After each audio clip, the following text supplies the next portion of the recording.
in Oswego. Let me see. This is a Wednesday night here, and it is the off season, of course. Raining here on Wednesday. The guy in front of us right now. This is Dan Connors Jr. Although technically he would be a fourth. That goes back. There's a little bit of a tree thing that you could go on there. But he raced this past season at Oswego Speedway. Did pick up a win there. Also did 4 ISMA races, 2 at Oswego, 1 at Evans Mills, and he made the long trip down to North Carolina at the end of the year for the non-point race there. He had a win, and it was in a night where they had 2 races. He wrecked in the first one, won the second one, so that's the ultimate. Is that right or no? Yep. Okay. I just want to make sure before we continue. First of all, how we doing? Not bad. Can't complain. How are you? I'm doing good. Good. Family's good. Everybody's happy? Yep. Okay. Race cars behind you. How is the race car right now?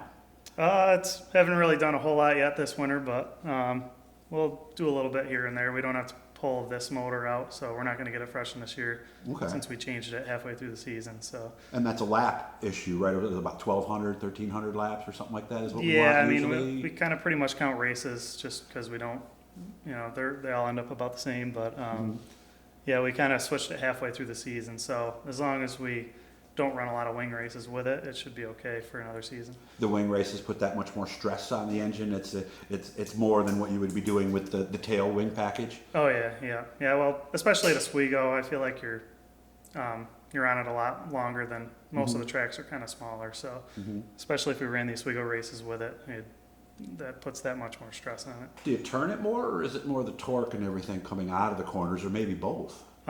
You turn it a little more than you would without the wing, but there's just so much more stress on it because you're pulling that wing through the air.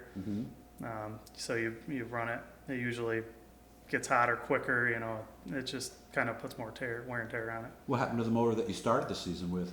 We dropped a valve in that, I think, in the second or third race, one of those. So, and that was, we planned on freshening it over the winter, and we never ended up having time to. So.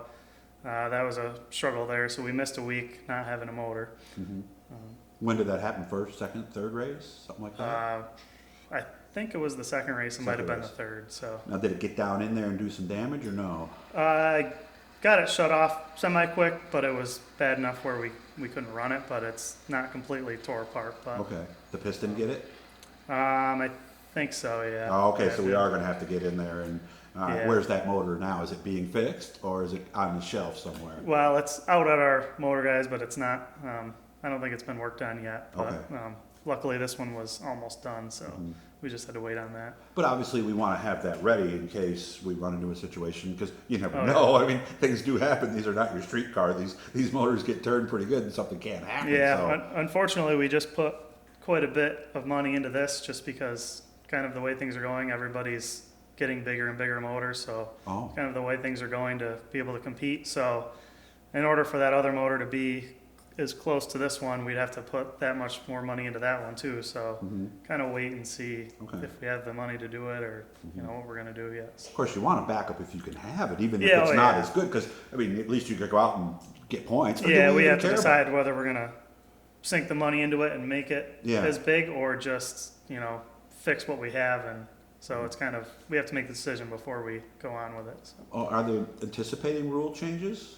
No. Well, there used to be there is motor rules, but there's kind of gray areas. Everybody's kind of gone beyond what the rules technically say. Well, so I don't think they've checked a cubic inch rule in many years. So, that's not that we are going over that or anything. No. Just the newer heads are much better, and just everything's advanced so much that different degree, or just more technology, or just longer more lasting? Technology. So and valve technology's come a long way too. So the one win came on a night. I guess when you guys really could have used it, because we lost a member of our family right before that, didn't we?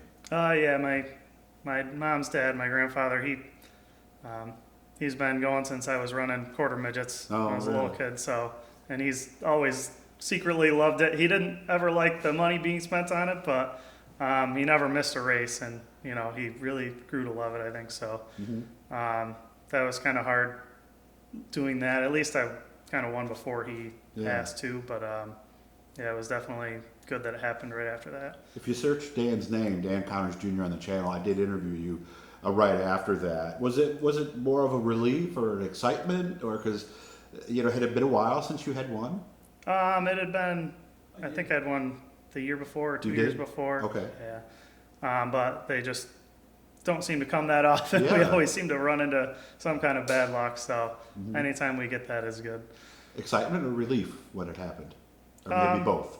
Yeah, a little bit of both. We just weren't expecting it. It was right after we got the new motor put in, and we had issues with it, and we got into a jingle in the first race, so we had to fix the car. It was just very unexpected for it to happen that night. A lot of times that seems to be the way they happen sometimes, doesn't it? Yeah. When you have that, I'm going to go out and get him tonight, something goes wrong, where the other night where you were probably going out just going, let's just have a strong run, right? And, and see we were if the just car's okay. trying to finish the race and get everything working right. So. Yeah, and see if you made the repairs properly and everything else. Yeah. A lot was made coming into the season about the rule changes. The wing, the angle, and of course the right front tire. Was there a third thing, or were both related to the wing? Yeah, basically just those two. Okay. I think so. Which ended up being a bigger issue to deal with? Obviously the wing took a couple 100 pounds of downforce away. I'm pretty sure they tested it in the wind tunnel. I don't know the exact numbers, but so you could feel it in the car. You noticed a difference. Everybody was struggling the first couple races trying to get it tuned in, but I think once everybody did, we kind of gained some of that speed back, but you still have a lot less grip in the back than we did, so that just becomes a factor through the race, making sure you still got grip to get off the corner to try and get by somebody. But yeah, it's just kind of a different setup of the car. Where did you notice it? It's kind of through the whole corner, but mainly out. The less downforce. Mainly out, okay. The less downforce you have, though, just less you can get on the throttle coming out of the corner. Did you need to move your marks? Not really. Not really. Okay. Just kind of, like I said, changing some of the springs and shocks, and just the setup. And the other thing they did is it lost the wicker bill, or they took the wicker bill height down? They took it from a 1/2 inch to a 1/4, I believe, and they dropped the angle. So probably that wicker probably affected it more than the angle itself. Yeah, because I know in sprint cars, the wicker bill height is everything, Oh, no wicker, that's right. Yeah, no wicker at all. They went from a 1/2 to a 1/4 a couple of years ago. Okay, so the no wicker definitely. Was the right front change a bigger deal? Not so much. They kind of just made it a more common tire. Okay. So ISMA had already run. Which is good in the long run, isn't it? We don't have to worry about changing the right front. And from a business standpoint, I think from Hoosier's perspective, smart move on their part, right? Yeah, I think we were getting to a point where we'd get in one set of right fronts for the whole season. So by the end of the season, they were harder and they kind of sat there for longer than all the rest. So it just kind of, I think, would have made it more equal on all four corners, but not really super noticeable with how to set up the car. Got about under 2 minutes left at this point. What are we thinking about now as we look to 2025? I don't know. We'll just keep kind of doing what we're doing. We're not sure if we're going to make any changes to the car yet for this coming year, but depending on whether we run John Koloka's car at all next year, I know he's making changes, so either way we'll help him with that, whether I'm in it or not. So well, you may not race? No, just the wing races with this car. So, the Russ Wood car. Yep. So if Russ doesn't run, I might run, but either way, he'll be the one making most of the changes. Okay. You ran 4 ISMA races. More or less of that, or is that about right? We'd like to do more. We basically just had an opportunity with John's car because we weren't going to run any with ours, so it just worked out that way. Okay.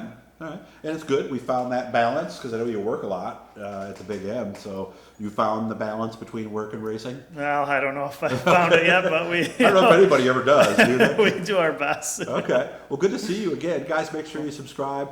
Turn on the notifications and stuff. We're going to be doing some stuff over the next few weeks. I found some stuff on some old memory cards that I forgot to put up too, so look for those to show up as well. But thanks for your time. I know you got to get back to work, so Merry Christmas and all that, and I'll see you again soon, okay, man? Thank you. Dan Connors Jr., feature winner. Now you know a little bit more about his season here in 2024.